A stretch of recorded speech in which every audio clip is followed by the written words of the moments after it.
who it is, the horror flick, Digger did, Super 6, Big Mitch. And I'm kicking in doors with all three O's. And I'm bringing 28 one-on-ones because we Vegas sons. It's the Chronicles. And you in the Meadowlands. Yeah, you in the Meadows, man. And you already know what made me. 530. What that mean? Oh, that boy Desert, baby. Oh, yeah. Look at it. Look at it. Hubba Dub, Scrub, 22-inch gold Dana Danes, and Big Bolo Yang. Could never be on McLean's, man. Nah, welcome to Vegas Chronicles with the host, Super 6, Mr. Digger Ditch, Big Mitch. And today, like any other day, y'all already know what we do. We kick actual facts because we no additives and no preservatives. Just raw and uncut. Like what? Like summer sausages and crackers. Shout out to everybody that's been rocking with your boy. Shout out to everybody that's been supporting my platform. Sorry I ain't bring no video yesterday, man. I was kind of under the weather. I still am, but, you know, I fight for my audience, man. This ain't about me, it's about y'all. You know, we bringing clarity to Vegas, man, because we don't want nobody else to come from somewhere else and try to get clarity to something we went through, you know. But I would like to start this off by sending a special shout out to Boo Loco, man, and Ricky Briggs, Slick P, man. I talked to those brothers the other day, man, more so with Boo Loco, man. I'm going to tell you something about him, you know. That brother like me, you know, in a lot of ways, you know, I'm not finna just, you know, make this totally about him, but I just want to say something that's real. That brother went through a lot, man, just like me. You know, we come up in this game together from when he was Lil Lowdown from GQ. You know, he was a baby GQ. I've been knowing him all his life, man. He been banging the North his whole life, and he been an A1 day one for all his life, man. You know, and I would say this here, man, when it came to banging, me and him was just alike, and when it comes to trying to figure out why and how we found ourselves in them situations to become gangbangers, me and him is a lot alike, you know. But we spoke, you know, and I'm gonna tell y'all something, you know, because people ask me this, and let me just bring clarity to a few things. Number one, me and him had talked about, you know, the indictments, the federal indictments, and he was right. The ABMs was the first ones to be indicted. The ABMs was the first ones the feds went after. When I brought up the Damus that went to, you know, to the feds, the brother up out the hood, and S-Man and all them, when I talked about them, you know, they didn't go to the feds for being gangbangers and gang banging. You know, they went to the feds for being at their money. But the feds, when they started going out the gangs for, you know, gang banging, you know, being just, you know, a nuisance in the area and stuff like that, the ABMs was the first ones. And then it was the West Coast Bloods. They got set up by the one boy. Y'all already know. You know, ain't no need to go up over that. Y'all know what's happening. You know, let's just, you know, y'all already know. So the Coast got set up and so on and so forth. But we talked about that, man. And, you know, I'm going to be honest with you. It hit close to home because of what's going on now. And I just want to take an opportunity. Y'all just bear with me for a second. Because I want to answer, you know, Hispanics, and this is not nothing toward the Hispanic population. No disrespect to them. But there are Hispanics making videos, I guess in response to certain blacks making videos when it comes to immigration. And blacks have been making videos making fun of the Hispanics that's being deported. I don't agree that anyone should make fun of anyone that's being taken from their family or having their family torn apart or anything like that. I don't believe no one should poke fun at no one, you know. But in the same sense, for the Hispanics to come back and not call out the people that's deporting them, the people that declared them illegals, for them to respond just to these videos and not the people that's actually taking them out of America, to me that's mind-boggling. You know, y'all will spend y'all time refuting a video that so-called blacks made where they supposed to be laughing or clowning y'all for whatever. And I don't support that. But for you to make a video and come back and say, we never came to the blacks for any help, we won't come to the blacks for any help, y'all don't even know how to help yourself. This is what the Hispanics are saying about the blacks. They saying that black people can't even help themselves. Why would they come to us? They say that they got help. They got the Honduras, they got the Guatemalans, they got the El Salvadorians, they got, you know, all the other, you know, Latin Americans and all that old stuff. Central Americans. They got all them, they saying they don't need us. They saying we can't help them no way because we can't even help ourselves. Now, you see the rhetoric is further dividing and already splintered, relationships between blacks and Hispanics. My thing is this right here. This is my take on it.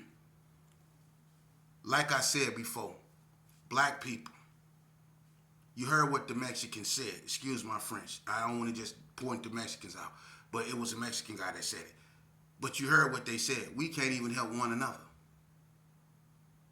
Why would they come to us for help? They say we would be the last people that they come to for help, because we don't trust one another. They say they hard-working people, like we're not. But then when you look at what they're saying, that's what I've been talking about the whole time.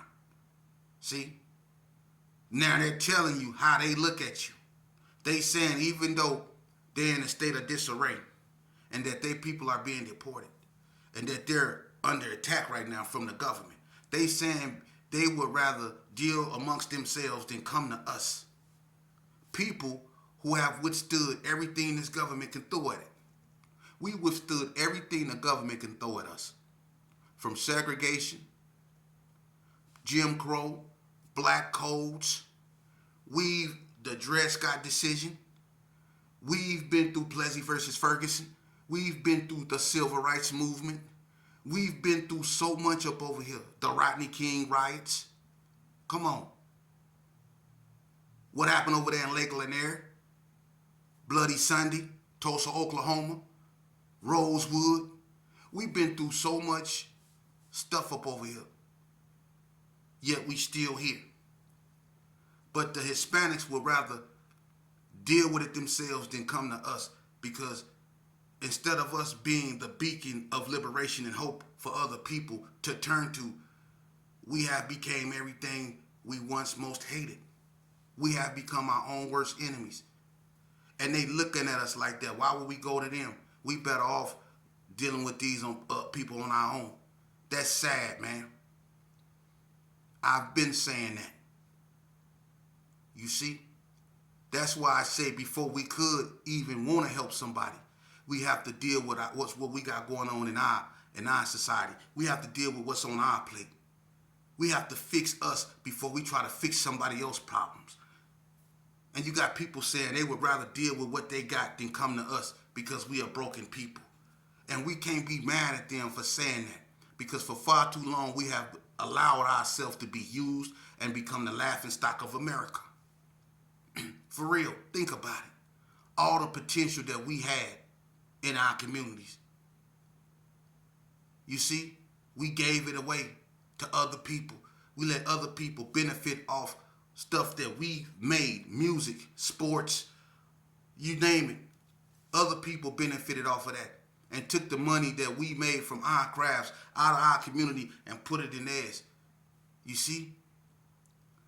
While we run around like a pack of feral dogs at one another's throat for wearing different colors and stuff like that, instead of coming together like our ancestors did and realizing that the fight must go on, that we ain't really went nowhere, that we still fighting for our civil rights. We fighting for our human rights up over here. But it's a shame because the perpetrators we are fighting against is our own people. The boys in the hood are the Crips, the Bloods, the Disciples, the GPKs, and so on and so forth. Those are the ones that's terrorizing our neighborhood, man, and we can't overlook that no more, because now people are pointing that out, and that's like the ultimate slap in the face when people that's being deported from this country say they'll take their chances, then come to us for help. That's sad. But we all being bamboozled because ain't nobody looking at the bigger picture. What's the bigger picture? Well, why you think y'all all have guns now? See, back in the days, think about it. Y'all remember the Brady Bill? The Brady Bill was put in effect by Clinton. Bill Clinton signed the Brady Bill. The Brady Bill was a bill that outlawed certain magazines, certain high-powered rifles, sawed-offs, things like that. Then with federal offenses.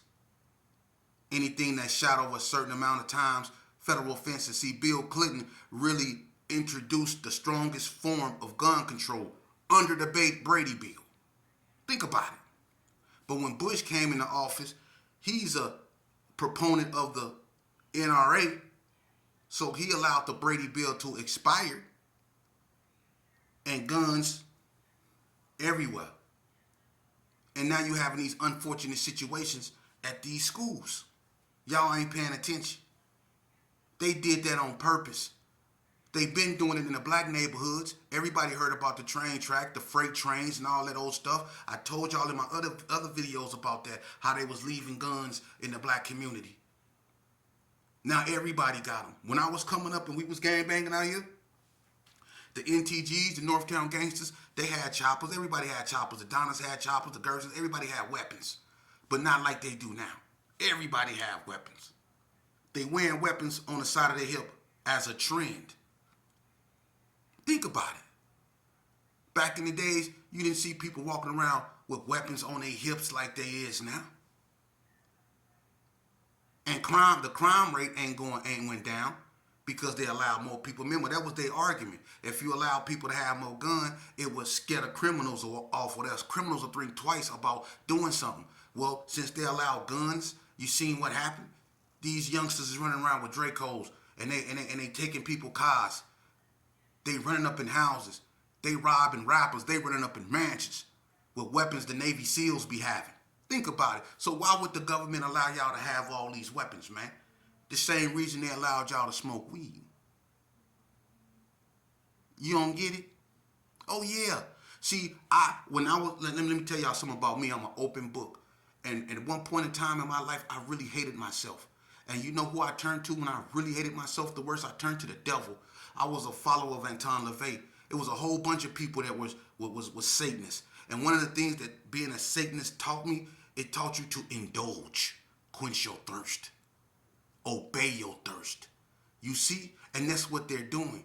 They know that the music, the culture, and everything caters to this here now. Even the video games, it caters to this here. So they gave y'all guns. Quench your thirst. They knew everybody wanted to smoke weed. From way back when, everybody was smoking weed. They got dudes in the penitentiary that they just now letting out because they re-regulated weed. But they had dudes that was locked up in the penitentiary for pounds of weed for over 20 years. They didn't lock dudes up, but they let them all out now. See? Even Snoop Dogg, when he was, walking down the street, smoking endo, sipping on gin and juice. See, everybody was smoking weed.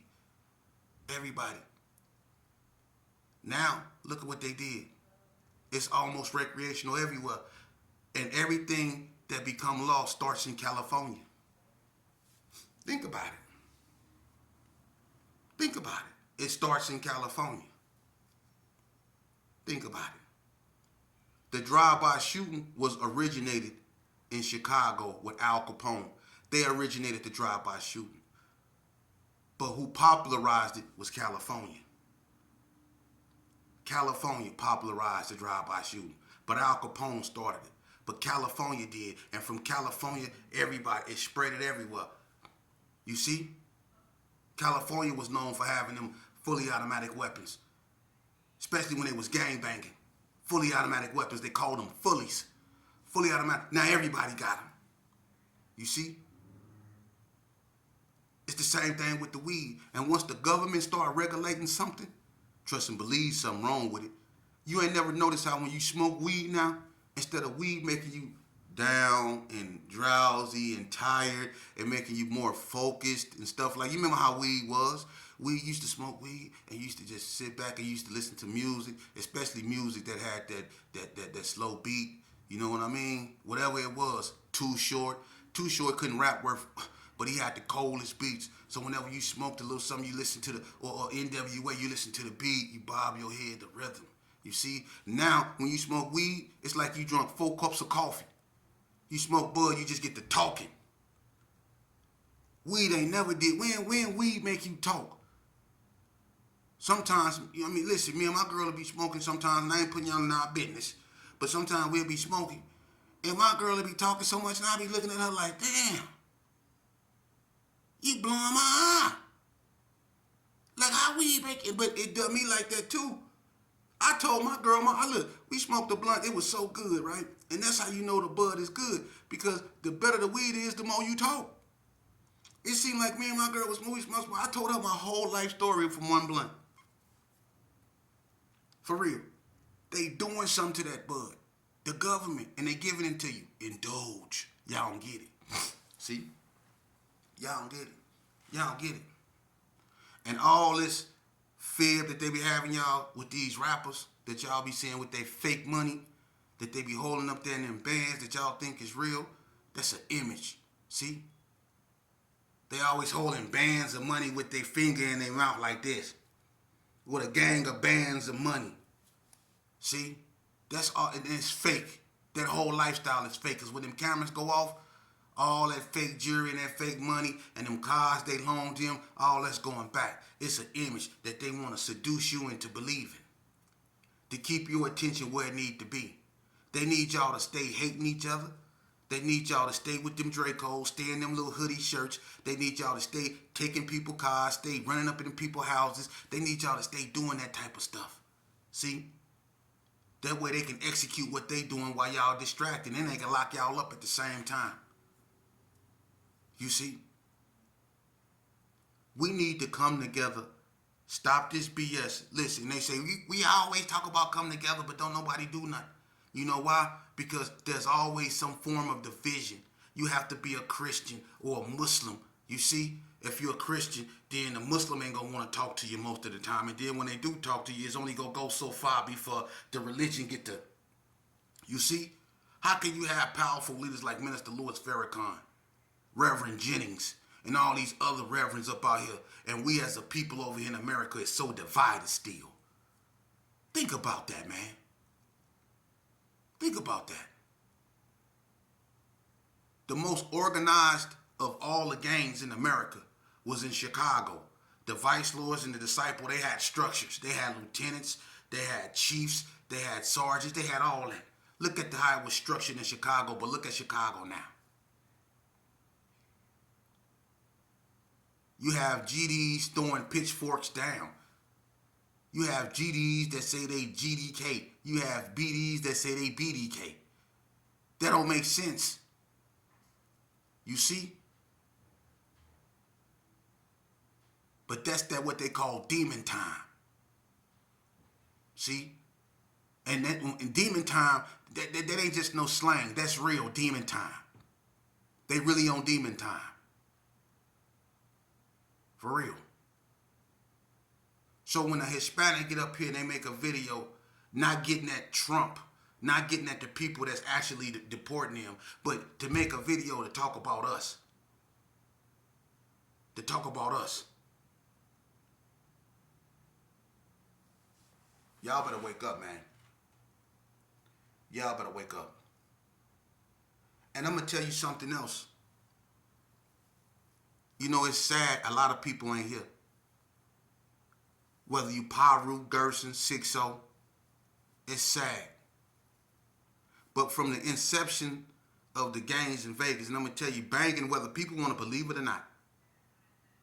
Besides, you take my father them out the equation, because they really wasn't gangbangers. My father was in a car club, the Associates, all right? But after my father them rose the Ace of Spades, thinking 71, 72, somewhere up in there, right?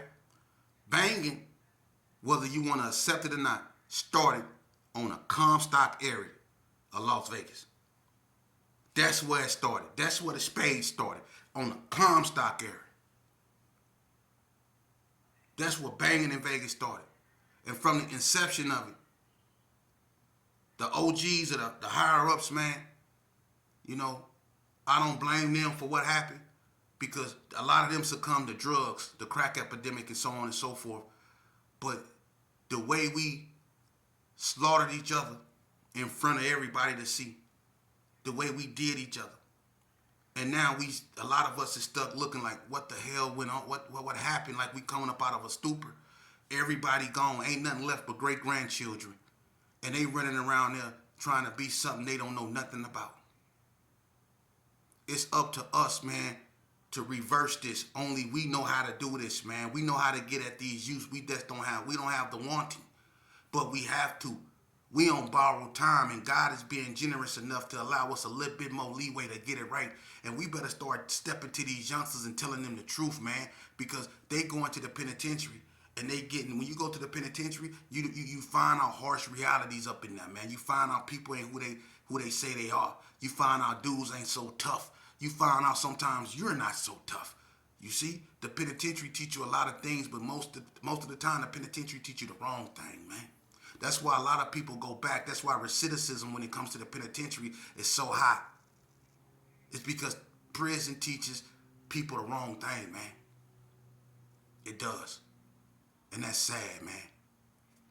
But to the Hispanics, you know, you can't be mad at blacks not being receptive to what's going on, because like I said before, when we was going through what we was going through, when Michael Brown and Ferguson happened, you know, when Eric Gardner in New York happened, when Sandra Bland over there in Texas, and all these other places, when all these brothers was going through what they was going through, and we were protesting, and they was locking up our leaders, people that was standing up to fight for us, wasn't nobody rocking with us. Wasn't nobody standing with us. When that happened to Trayvon, wasn't nobody standing with us. These are defining moments in America that would never be forgotten. Trayvon Martin's name will forever be etched in American history. So would Tamir Rice, that 12-year-old boy over there in Ohio. Wasn't nobody standing up for us. See? And we can go back and back and back. And I'm pretty sure you got Hispanics say, well, such and such happened to such, and did nobody stand up for us. You see? Well, that's even more of an incentive for everybody, whether you black, brown, or whatever. We need to get our stuff together, man. And we need to get our stuff together, not to be at war with no one else, because the biggest war we go ever fight is amongst ourselves, because we have become our own worst enemies. For real. You have mothers that then buried all their children, and they're left with a void can't none of us feel. We have to understand that and be receptive to that. We are messed up in our communities, man, and it's going to take a lot of hard work and praying for us to put this back together. It's going to take a lot of forgiving, and it can be done. I'm going to tell you something. If a person like me can come up out of the stupor I was in, I turned to the devil for help. I did. And then realized he couldn't do nothing for me. You see? And just like me, when I was talking to Boo Loco, and he was talking about being locked up in that room with nothing but a Bible. And then you learn and you read that Bible from front to back. I did that many times. That's how I was introduced to the concept of God. I always knew of it, but I always knew somebody else's theory. But when I read the Bible and got my own interpretations of it, that's how I developed my connection with God. You see? And he picked at me till I surrendered. That's how I was able to defeat me. I forgave myself. Forgiving myself was the hardest thing to do. And once we as a people learn to forgive ourselves, because regardless of what we went through, regardless of what they put in our neighborhoods, the choice was ours. We could have took that bull crap and threw it in the trash. You see? They've done a lot of stuff to our people, especially way back when it was really evil. But our people showed the resilience enough to keep that bull crap out their communities. See? And they always go back to, well, the black people need to go back to having a father in the home. We need to go back to having a black family back during them days. Even though it was racist during them days, you still had a black family. Yeah, you had a black family that a white man can come in there and take the father out without nobody doing nothing and take him in the field and do something horrible to him. That's the family you had back then. The black man was better off not being in the house, because the black man didn't have no rights. The black man couldn't even protect his family back then, because all the person had to do was lie on him and they can get him you know what, or the whole family you know what. And when they come in there and get them, the rest of the family just be glad they didn't get them. So when they say, y'all need to go back to the families back then, what type of family structure was that when a man couldn't even protect his own kid? When they can come in there and snatch your kid up because somebody lied, and they can take him and do some disgusting, barbaric things to him over someone's lie. What type of family is that? When the father don't even have a backbone, most of the time it be the female fighting. And then what we do up over here in this day and age, we treat the female like she the worst thing God created. We tell her to agitate the gravel. B-I-T-C-H, I don't need you. And we didn't call her the B-I-T-C-H word to now, to the point that she started calling herself B-I-T-C-H. Just like the white man that called you the N-word to the point to where now you call yourself the N-word and you take pride in it. Or I'm a real N-word. Or I'm a hard N-word. Or I'm an N-word for life. Where my N-words at? You see?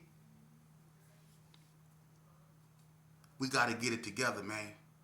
Now, I know I ain't come to y'all and I ain't talk about, the Pyrus versus the War Babies or the OGs versus the PBs.